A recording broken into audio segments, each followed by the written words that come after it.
สบายดีเนาะชงมื้อนี้เฮากับเอื้อยกำลังสิไปอาบน้ำเนาะอันนี้ยุงไฮเด้อ แต่ว่าแต่งหน้ากำลังสิไปอาบน้ำเด้อส่วนอยู่นาเฮาก็ย่างมาอาบน้ำเด้อบ่มีรถขี่มาอัดย่างมาอาบน้ำเอาสบายดีสวัสดีค่ะอันนี้ก็เป็นเอื้อยเนาะชื่ออะไรวันนี้จะไปอาบน้ำนะคะบ้านน้ำปลาเด้อบ้านโบเฮอันนี้มันเอื้อยเฮาเด้อกระดาษสิย่างไป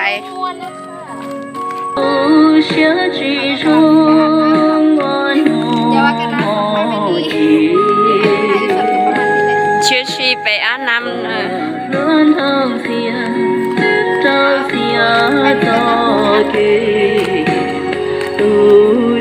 差别叫人过去，每年到中我去。เอาเฮากับเอื้อยเนาะสิไปอาบน้ำเด้อไปอาบน้ำกันเด้อทุกคนอันนี้มันเอื้อยเด้อเชื่อว่าyou are อันนี้มันเอื้อยยังบ่มีผู้เบาเด้อ มื้อนี้จะไปยังไปอาบน้ำห้อยเด้ออาบน้ำปลาเอาน้ำปลาบ่หลงน้ำปลาเขาบ่มีรถขี่เขาก็ย่างมาบ่มีมอเตอร์ไซค์ขี่ก็ย่างมาอันนี้ก็เป็นบ่อนที่เขาจะไปอาบเนาะอันนี้ก็เป็นท่านที่เขาจะไปอาบน้ำตัวนี้เขาก็เคยอาบตลอด อยู่ส่วนเขาก็มาอาบแต่อยู่นี่ตลอดเลยเพราะว่าไปมีไล่บอลอาบแต่มันอยู่ไกลย่างมาก็เลยย่างมาที่นี่มันมอหน่อยนึงเด้มีคนมาอาบอันนี้ก็เป็นเอยเด้อไปอาบน้ำ要找到这家老要的你，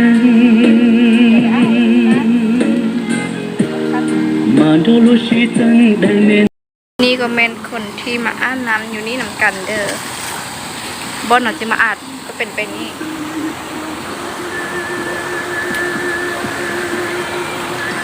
ลำบากนิดนึง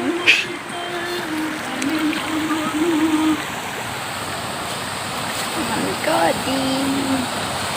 บอลแถวนั้นก็เป็นแบบนี้อันนี้ก็เป็นคนที่ไม่ให้เฮ็ดสวนก็มาอาบน้ำกันอยู่นี่เด้อบ่มีน้ำใสก็เลยอาบน้ำกันอยู่นี่อันนี้ก็เป็นเอื้อย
ดี๋ยวจะเป็น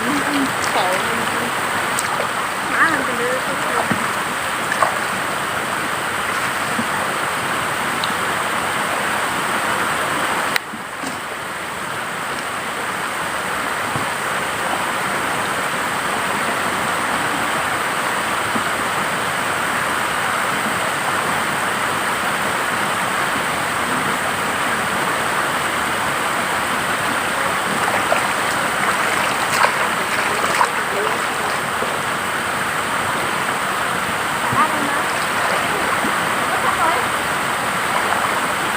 หมุนวนกับห้องจอกันยิ่งตาอยู่ แล้วอะใส่ถึงนี้ด้วย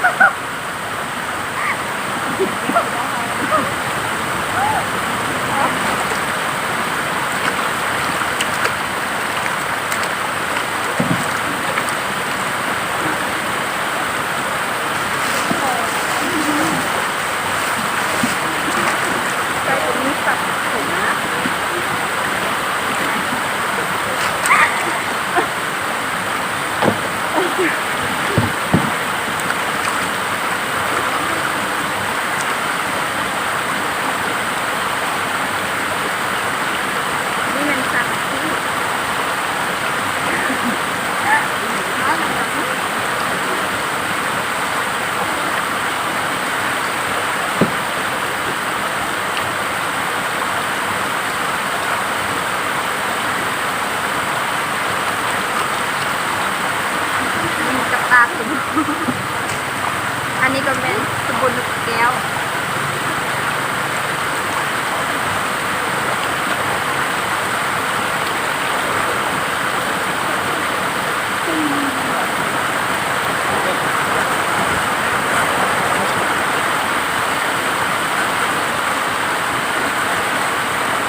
เมนทุกคนที่มาอ่านนำกันเด้ออย่าว่ากันว่าเอานงไปนี่นะอันนั้นผู้หญิงก็ต้องนงแป๊กนี้ อย่าว่ากันเด้อทุกคนเชื้อชีไทยตรงไหนไม่ดีบอกกันเลยกันนะคะ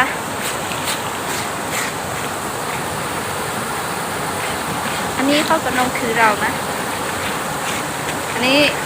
เข้าสักเครื่องก็จะมาอ่านให้ทุกคนดู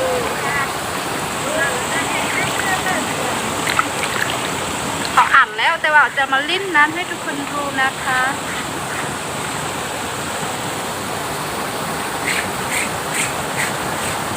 อันนี้คอมเมนต์เลย อย่าว่ากันเด้อเขาลงไปนี่อย่าว่ากันนะคุณบ้านนอกอ่านไปนี่อยู่ให้อยู่ส่วนก็อ่านไปนี่เด้อ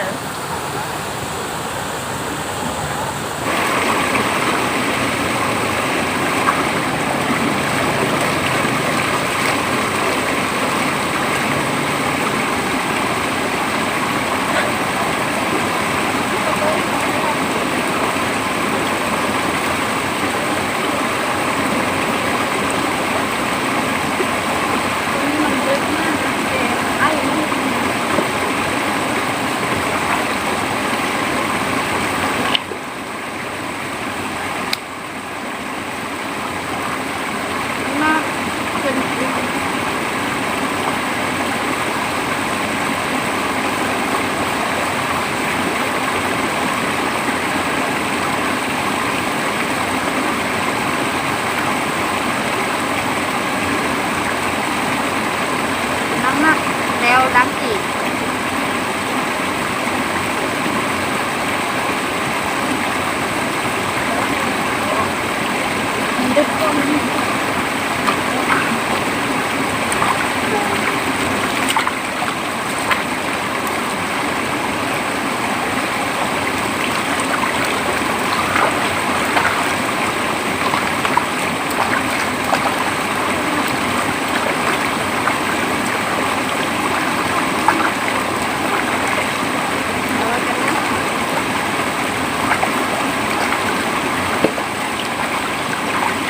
คนบ้านนอกก็อ่านไม่มีเด้อ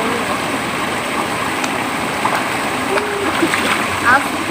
ยายกับเขาจะมาอ่านให้ดูเด้อขออ่านแล้วแต่ว่าจะมาเล่นน้ำให้ทุกคนดูนะคะ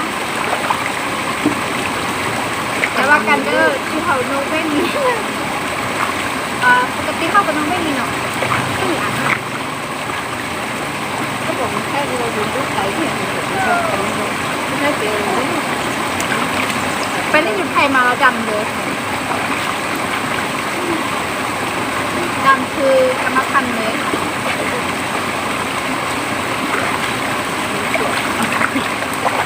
ตัวเขา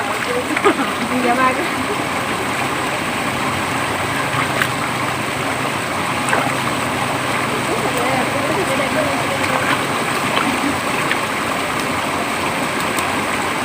นั่นคือกันไหมคือ